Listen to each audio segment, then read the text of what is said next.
What's going on, everybody? Welcome back to Amateur TV for another video on the second channel for Amateur. On this channel, I go through additional NBA-related topics, especially concerning usually the Toronto Raptors, but love to spice it up with general NBA content as well. So if you like what you see from today's video, make sure you drop a like to show your support to the channel and subscribe for more general NBA content, typically focused on the Raptors, but again, I can let loose on this channel. This channel is my second channel. My main channel is Amateur Sports, where it's strictly Raptors content, and I have almost 13,000 subscribers over there. This is a second channel where, I can just have a little bit more fun with the content, and that is exactly what I'm going to do for today. So, coming into the season, I did my preview on both the East and West, and just talked about the teams that I liked, what positions I thought they were going to be in over the course of this season, and as you saw from the title, this video is going to be the three that I have been very much wrong about. So very easy for somebody who creates content, talks about basketball, talks about sports in general. Very easy to talk about the things that go well because, you want to give yourself a good pat on the back in those circumstances. But when you're creating content, you're making hundreds of videos, you're going to be wrong about things, of course. And obviously, I'm no exception to that. So the three biggest ones I have been wrong about. Two of them are a lot worse than I expected them to be, and one of them is a lot better than I expected them to be. And let's start with the one that I was most wrong about. This is a really tough one to go through, and that team is the Minnesota Timberwolves. Right now, they are 11th in the Western Conference. They're 11-12, and I will say, we'll preface all this by saying we're just over a quarter of the way into the season. The West is so shrunken down. There's so much parity in the Western Conference that, you can really make up these games if you go on a run, but based on what we've seen so far, the Timberwolves are a mess. Currently, Cat is out injured, but when he was there, it was just as bad. There are serious question marks about this team and its fit with Rudy Gobert. Now, I prefaced with my prediction before the season that playoffs, I have no idea how they're going to make that too big system work. But as far as the regular season went, you just took a very good offensive team from last season. You add in Rudy Gobert. Yeah, there's going to be some question marks about Cat's defense, but this is finally you're giving Cat a proper rim protector where he can, have some of that covered there. And Rudy Gobert is a player, was a 3-time defensive player of the year now, where you insert him into any team, he just makes that a good defense. You don't really need that many good defenders around. You just he makes that a good defense, and the Utah Jazz were a good evidence of that I felt. So you're taking a good offense, and you're essentially making them a good defensive team as well by adding in Gobert, who has just consistently won games in the regular season. Anthony Edwards is going to make a leap. Cat is going to be able to just explore more of his perimeter game instead of having to constantly be in the paint. Rudy Gobert is there, so I felt like regular season wise, the depth that they've had, and we've seen how good their bench has been this season, I felt like they were going to just absolutely pump out regular season wins. I actually had them finishing second in the NBA's Western Conference. Now, again, it's early. They are in 11th. They are only 4.5 games back of the top seed in the Western Conference. And, like I said, you go on a run, you're right there. But it's not looking good for that prediction.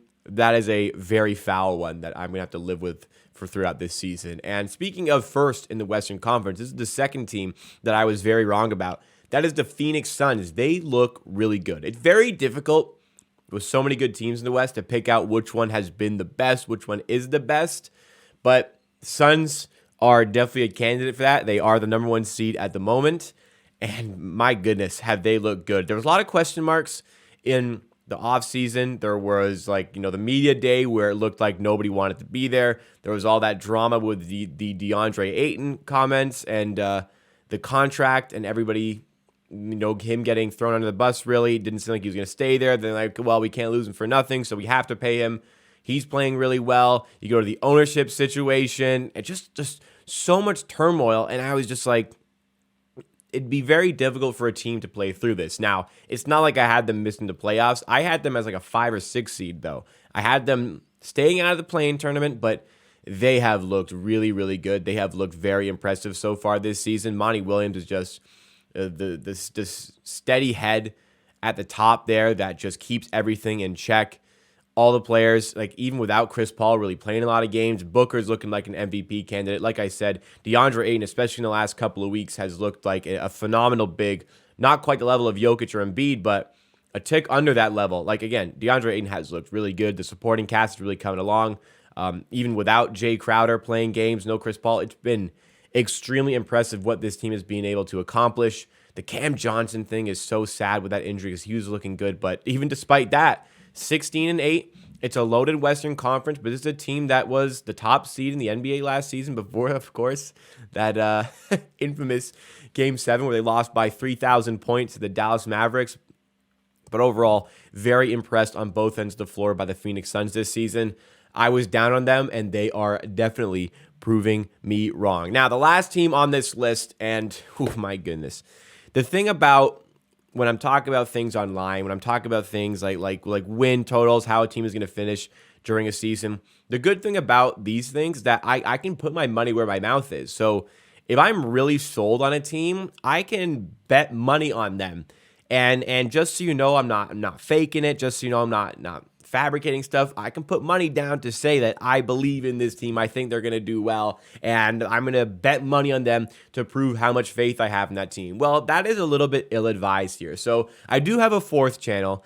This is the second. There is the Amateur Sports, like I said. There's Amateur TV, which is this one. There's Amateur Clips, which is the highlights from my streams that are on my main channel. My fourth channel is Amateur Hour Bets, and I do educational betting content, like hopefully once a week or so over there. And my usual unit size is $20, so I don't bet a ton of money, but I like to bet smart. I did a 5-unit bet of $100 on this team's win total to go over on their win total. And this was after they made a big acquisition in the offseason. I was super high on them, and I think I'm going to lose that bet. It is the Detroit Pistons. Now, when I say I'm high on the Detroit Pistons, I'm not high on them in the sense that they are going to make the playoffs. That is not at all what I'm trying to say here. When I'm high on the Pistons, I'm thinking they're going to win like 30 games or so. And I have them on the over-under at 28.5, I believe, to go over 28.5 wins. So they'd have to win 29 or more games to go over that number. Honestly, they've won 2 games this week. One against the Heat, and the Heat are a disaster, by the way, but that's not one I was wrong about. They won against the Heat. They beat the Mavericks, so 2 of their last 3 they've won.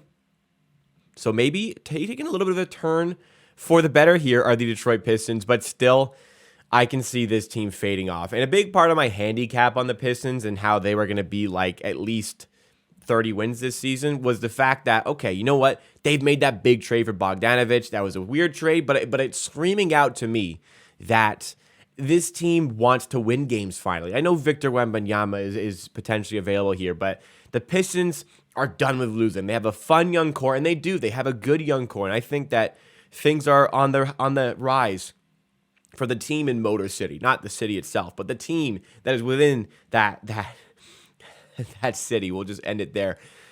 Things are on the rise, and you know what?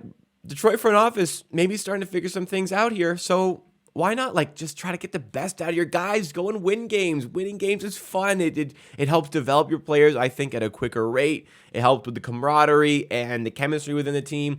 And I was thinking, even if this team is near the bottom later, I think they're going to continue to try and win games. And the offense has looked so good this season. Bogdanovic has looked great. Sure, there's been some injuries, but they've looked good. Their defense is horrific. Their defense is so bad, and I did not factor that enough into my handicap on the Detroit Pistons going into the season, and I think that is going to be the demise of this bet and the demise of the Pistons. And once they're February, March area, and they see that tall French kid hitting 30-foot shots with 2 guys on him fading away, they're going to be like, all right, enough winning. Let's go try to get this guy in the draft lottery to supplement this score. And I wouldn't blame them. Completely my fault on that one, but the Detroit Pistons, look, they're 7-19. They're 28 games into the season.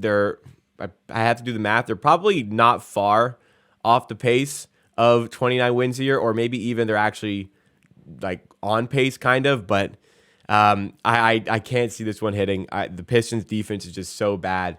And that's another team I was wrong about. So 3 teams I was very much wrong about going into the seasons. For them being worse than expected, it's the Timberwolves, and it is the Pistons. For being better than expected, give them credit, it is the Phoenix Suns. Sure, there's been some other ones like, the Pacers who have been better than expected. I expect that to come back down, but the three that I've mentioned here, I expect them to stay in similar positions to where they are. Again, talk about the West, it is very closely compact, so maybe not tons of movement there, but I can't see much of the fate of these teams changing over the course of the season. So if you like this video, if you want to see me do more general NBA content just like this, then make sure you like up and subscribe to the channel. I know you guys typically want to see Raptors content here, but I do love just talking about the NBA in general, so having the outlet to do so on this channel is great. So would appreciate any sort of support and any sort of comments. And if you want to see more stuff like this, thanks again. I'll see you again next time for another video on Amateur TV.